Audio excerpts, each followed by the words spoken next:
All right, we are back with the next episode of Destination Success. I'm Sherm, and Mike had an emergency this morning, so I'm going to go solo. It's my first time going solo. As you can see, I'm not even ready, but we're going to get this started. We're going to have a good time, and Mike's going to meet up with me later on in the week, and we're going to do another podcast. But I figured I'd try go solo today. So, as you know, we always like to do an article from entrepreneur forwards or all that stuff. And I looked up one today for Mike and I to talk about. It was basically the article says at first I couldn't even run a mile. Eventually, I ran the New York City Marathon. That showed me how to start a business. It's got a great concept, and it's exactly technically it is pretty much how you start and get running up in a business. And the basic premise of this is that you know when I first got started, I had no idea what I was doing. I had no idea what I was getting into. But today I run a company. You know what I mean? Like I have managers, and then they have their support staff. And, while I'm here doing this podcast, the business is running without me. But when I first started, it was me. It was me and me only. And that's, that I couldn't even run a mile thing. So, you just got to take bits and pieces and you learn. And I'm turning my phone off just in case. You never know what happens with that thing when you're, doing a podcast. So, yeah, it's kind of crazy. You just start, and like this writer said, you couldn't even run a mile. You start running a mile, and you get some tasks together. You make your first orders. You have your first set of customers, and then you figure it out. And then you hire where you need the most help. For me, it was in the kitchen. I was doing really well with getting businesses and getting customers and getting orders. We were so busy, I needed help in the kitchen. So I started in the kitchen. And then once I couldn't be in the kitchen in the office, then I had somebody helping me in the office. First, it was part-time. Then it was, then I got rid of the part-time person. And, well, I didn't get rid of the part-time person. It just, some things always, they gradually evolve, and the person that wanted part-time hours, they'll want to be full-time. And then I needed a full-time person. And then it went from 1 to 2, and then 2 to 3. And then I had, and then I hired a delivery driver because I couldn't be, making the food and driving at the same time. So, it's all the same steps. They started out with a mile, and then with the 2 miles, and the 3 miles, and then the 4 miles, and then they started timing themselves. But then moving forward or into the article, it says 5 ways to keep yourself inspired to achieve your goals. And I think this is the key part of it. Because it's like any relationship, it's like anything you start for the first time. It's all cool and it's sexy and it's fun and it's exciting, and then that wears off, as we all know. And any type of relationship, whether it's work or personal or a hobby you did, it's all cool and sexy and fun when you buy the new boat, the new toy, the new thing, whatever it is, the new house, the new car, but then you got to get into, what inspires you to achieve your goals. And this is where I was going to have Mike lead into with his, professional development, him and Kira, with, when I went to coaching, basically you have to find your why. And that's really what they're saying, is that you need to find your why. And in my book, it's in chapter 5, it's perseverance, is what I named it. And it's basically, it says perseverance can be defined as 1, the ability to continue doing something despite any obstacles that present themselves, or 2, achievement of success being delayed. So, when you're in the trenches and when you're digging, and I just gave you a tidbit, if you guys ever want a book, just DM me. I have a whole stack of them here next to the office. I will shoot you one out for free for being a being a subscriber of the podcast and following us. It's great information. It's only a 100-page book. It's a quick read. It gives you some good nuggets. I wasn't trying to make this something that, it took you forever. I don't like reading myself, so I created a book that I would read myself versus trying to do something that I wouldn't buy or wouldn't read. So, but yeah, let's get back to the why. Like, you got to have a deep why, because sometimes when you're in the trenches, it's tough. You're questioning yourself, like, why am I doing this? Like, there's a lot of work. What? Why would I continue to do this for $5 or $10 or $100 a week or $400 a week or $1,000 a week? And it all depends on where you came from. Some of those numbers aren't that small, and some of them are really small, depending on what you used to do. But you had a why. In the beginning, I had probably one of the worst whys ever.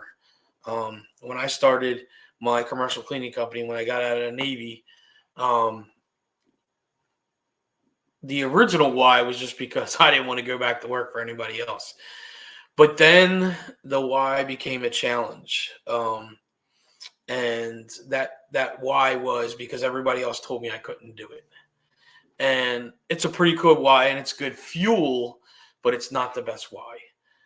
You want a why that's positive, the why that's positively growing. Most people have whys for their family, their kids, their family, legacy, stuff like that. And eventually I got to that. It was about, my family, passing it on to my two sons.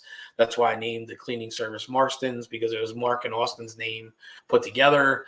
And I figured one of the two kids or both kids would eventually take it over. That never happened, but nonetheless, that they became that way. But my why was, my father told me that I wouldn't succeed, and other people were like, you don't know what you're doing, this will never work.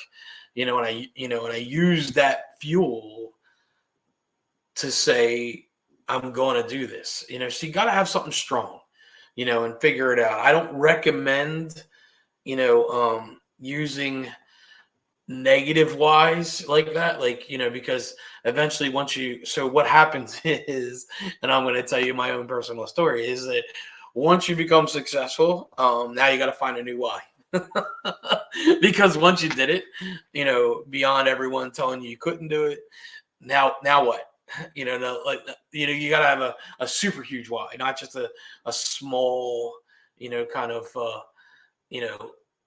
battling why as to why we're going to do this. But nonetheless, it's one of the things I learned, and as we mentioned, last week on a podcast, and we're going to mention thousands and thousands of times, when you're on this journey, you're always learning. And it's one of the things I had to learn, is that that kind of why was not a deep enough why, and that's what ultimately led me to getting personally coached myself, by Kira and Joe, because I just didn't have deep enough relationships and deep enough whys and reasons to doing things. So I had to learn how to reach in deep to myself and figure some other things out. And most of my stuff was on the outside, and it was surface things. So but yeah, so you're gonna figure a why out, and you're gonna put it down, and you're gonna you can have whys in your personal, whys in your health, whys in your spiritual, and whys in the business. And you should make sure that you're putting down those reasons, the inspiration to why you're going on this crazy journey, or why you're going to run 25 a marathon, why you're going to do a triathlon, why because I don't always want to keep it into business, because not everybody wants to own their own business. But in life, why do you want that promotion? Why do you want to get that certain job? Why do you you gotta have a deep why to put in the work, because it's not easy. That in the world of worlds, man, there's a lot of distractions.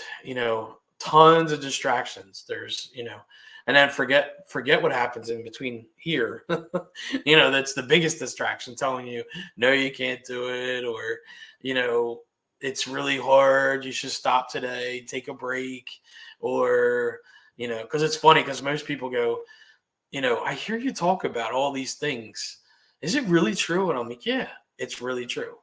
Like when I started the catering company, I worked for 5 years without taking a day off. You know what I mean? Like, and to be honest with you, it went by so fast that I looked up one day and I was like, it's been 5 years and I haven't really taken a day off, and I was like, oof, maybe I should, celebrate the fact that I've been doing this for 5 years now, and sometimes you get caught up into it when you have that energy and that you have that drive. Sometimes you forget.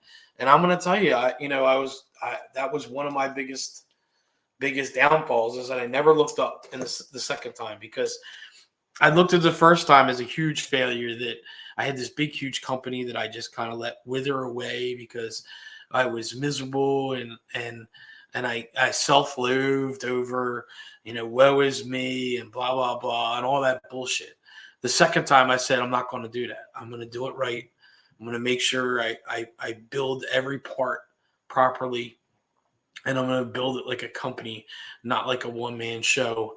And, I'm going to make sure that I build a lot of great processes, procedures, and a lot of great people around me, so that eventually, one day I can either hand it off to one of them or I can sell the business, because it is a business. And that was my goal. And when I first got started, it was tough.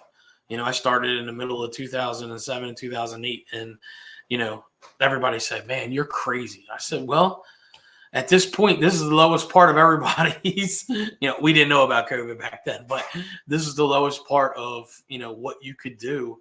We were in the doldrums of finance and everything. I'm like, well, it can't get any worse than this. So, I'm starting at ground zero, and I'm starting at ground zero. So it can only go up from here. And it did, and it was great, and everything flourished. And, it took time. It took more time than the cleaning business did to get to the numbers, but I didn't care.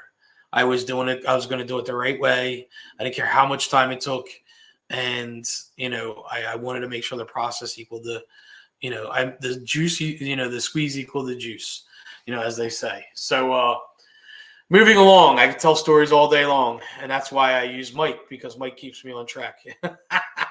Mike and I bounce off of each other, and then we keep on track between each other. So, but let's move on. So, the daily routine. Let's talk about that. So, here's something that I still struggle with, to be honest with you.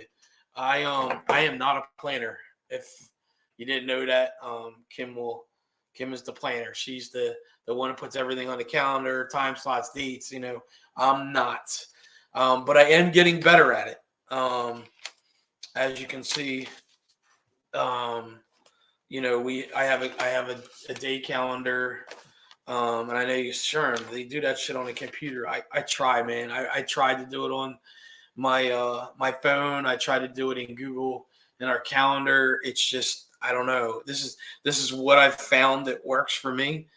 That if I focus on this and keep focusing on this, and I put it all in here, because once I get on this phone, it dings and it's an email or it's a text message, and then I'm not organizing myself right, and then. For those of you that have had some coaching or do have some, you're in a business mastermind, here's my STGD. It's shit to get done list. There's a lot of people that talk about that, you write that down and then you plug it into your your calendar, that like, here's all the things and the time frames that I've done. And then you cross out, like I have a lunch meeting today. The podcast was at 10. Text my buddy, because, I want to make sure that I'm practicing golf. So he's really good at golf. Here's a funny thing that I tried to use this, and this didn't work. So I went and spent a ton of money figuring that this would be a good thing to do and write. And I created my own daily checklist, and that just didn't seem to, because it was too big. Like, see how big this is? It was tough for me to carry that around. So these two work out well because it's small and it fits right into things. But you got to get into daily routine. And I'm going to tell you, in your daily routine, you should have these 3 things, at least 3. There's 5 that I take care of every day. And if you guys want this app, you let me know. DM me. So I'm part of Apex, which everybody knows. And we have a daily like check-in app for ourselves, and it's called the Daily G Code. Um, and what you do is the first thing you need is to start writing gratitude. So I've been doing this it's a really long time. It was part of my personal coaching to uh, help myself understand that you can't focus on the negative. You have to focus on the positive. So in the beginning, when you start this, you really need to start this way and this way only. You're going to do 3 things you're grateful for every day for 30 days. Here's the catch. You can't repeat. So what that means is you're going to be like, oh, I'm grateful for my significant other. I'm grateful for my kids. I'm grateful for the job I have. Okay, well, they're done. Now you can't be grateful for that again. What this does is it helps you look for good things. Because what our brain is programmed to do is to find all the things that aren't working and let us know about it, instead of finding all the good things that really are happening in your life and realize that we have a lot of great things that we should be happy or grateful for, and we're focusing on the 1 or 2 things that aren't working. And also with that, I believe in the way the world and everything works is that when you're looking for negative things, you're going to find them. If you're looking for positive things, you're going to find them too. So which would you rather look for? I know, me too. Positive things. We all want to look, but what do we normally on a daily, minute by minute basis? We're always looking for the problems. So guess what? You're constantly finding problems. So 3, start out 3. I have to do 5, but mine can double up. It could be different. I mean, I've done this for a really long time, so I'm always looking for new things. And I'm very grateful for what I have and what I have in my life and who is around me and how I've surrounded myself with. So that kind of part of the process is not as crucial for me right now. My thing is finding wins, and that's the next thing. So when you're finding what you're grateful for, you also have to list at least 2 wins a day. And what that is okay, so let's get into wins. Okay, wins are defined by you, not by me, not by anybody else. They're by you. So let's just say today on my list of shit to get done, I know there was something that I had been putting off.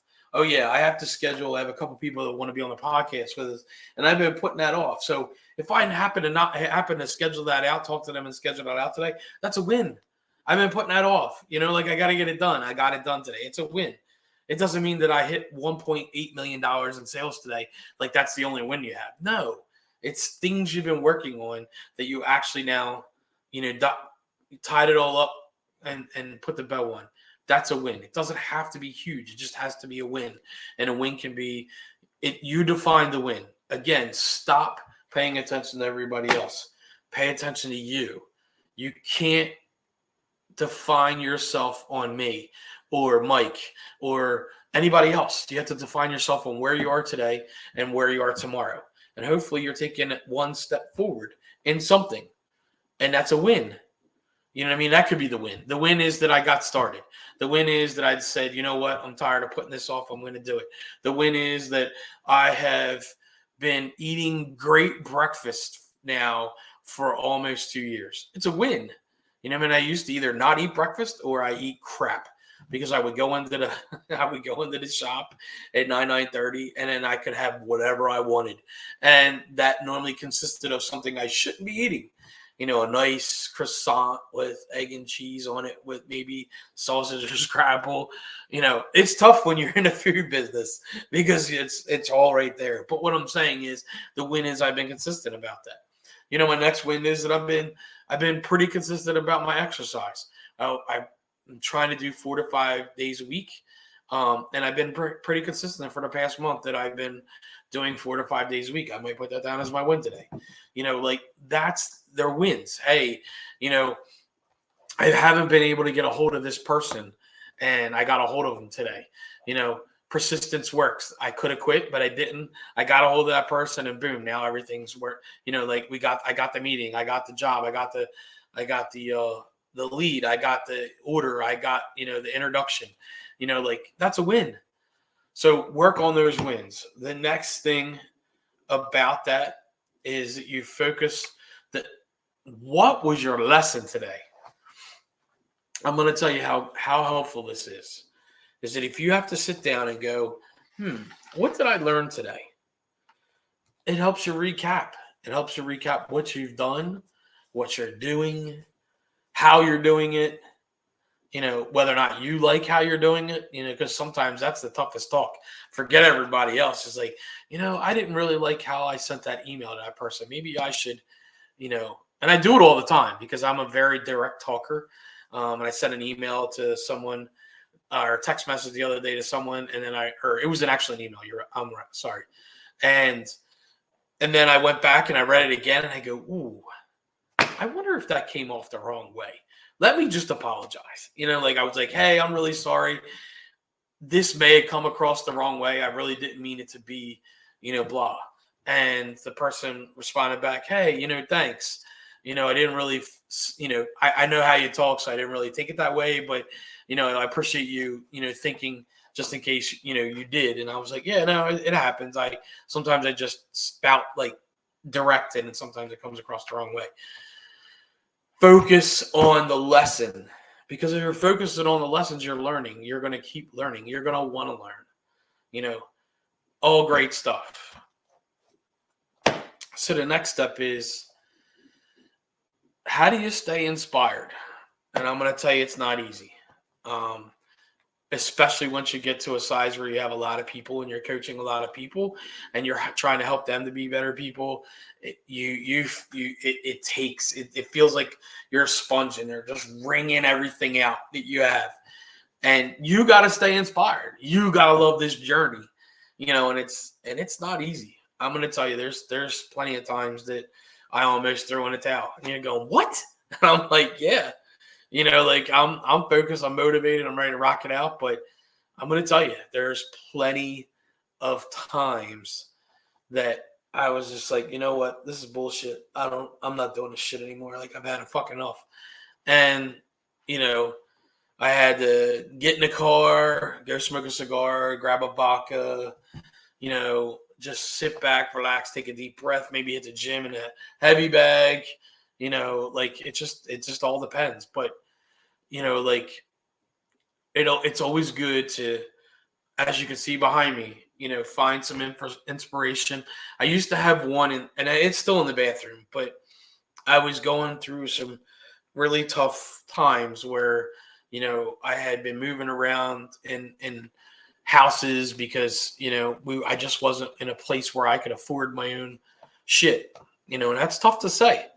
It's tough as a business owner to be in a spot where I just consistently couldn't pay myself a consistent paycheck. And, I originally was, when I gave up my house through the foreclosure process because the bank wasn't giving me, they weren't modifying my loan, but we would sue them every year and I would win.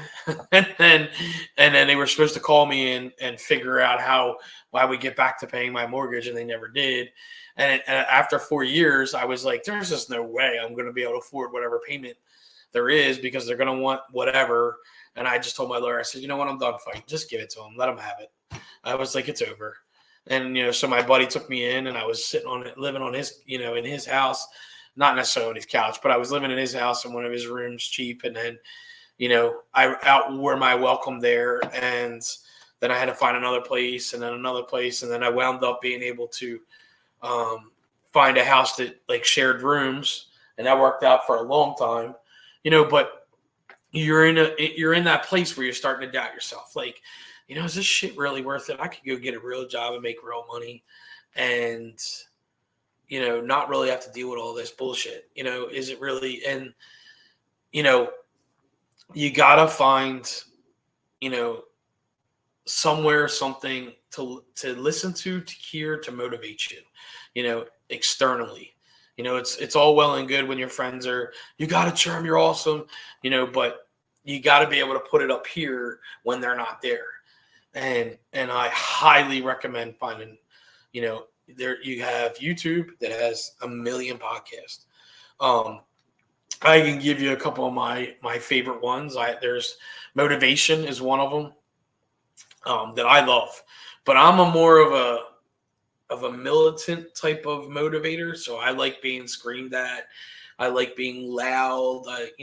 Obviously I'm a cusser. So like, you got to find what works for you, and there's a ton of them. Everybody has a podcast out there. Everybody has, motivational, things. So I go out and walk in the morning and I listen to that. It kind of gets me started. And, every day I find something new, through it. And it's good. It's good. It's good for me. And it's great for everybody else that actually does it. And it helps you take the garbage out of your mind and kind of like rinse it out and go, okay, yeah, that's right. I'm doing this for this reason. I got to get back at it. Yeah, he's right. I don't know why I'm feeling sorry for myself, or why I'm not doing this, or why I haven't, been continuing to do that, or why this, and you get in it. So, everybody finds inspiration from different ways. It could be the Bible. It could be, you might have a group, a networking group sometimes when you get together. That's always good.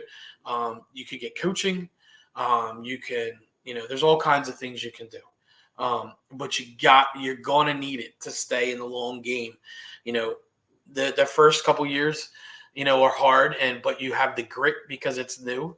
And then once you start coming into the longer period, the, 2 to 4, 3 to 5, 5 to 7. I mean, I don't know if we haven't really announced it, but this is our 15th year at Sherm's Catering. It's pretty crazy. It feels like yesterday, that we got started. But, I have to find new motivation. What works for me now, or what works for you now isn't going to work for me, because I'm way, I can't compare my 15 to your 2 or 5 or 7, and vice versa. You can't compare your 2, 4, 5 to my 15, because it's not the same. I mean? Not even close to being the same.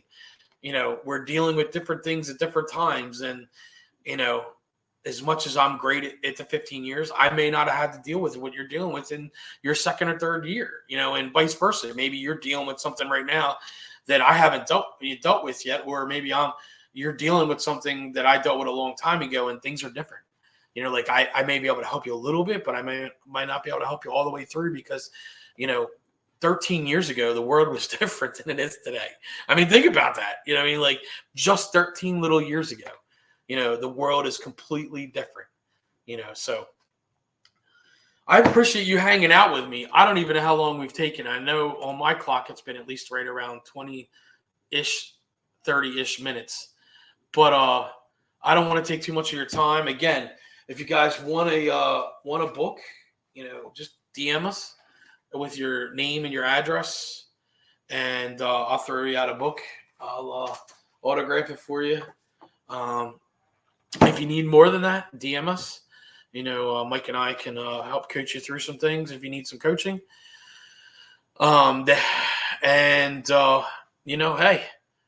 here's what I'm going to tell you. I want you to write down your 3 gratitudes. I want you to give me 2 wins today. I don't care what it is. Just find, you did 2 things you've been putting off or needed to get done, or you've been, constantly pounding out it to get it, and it happened today. Put them down.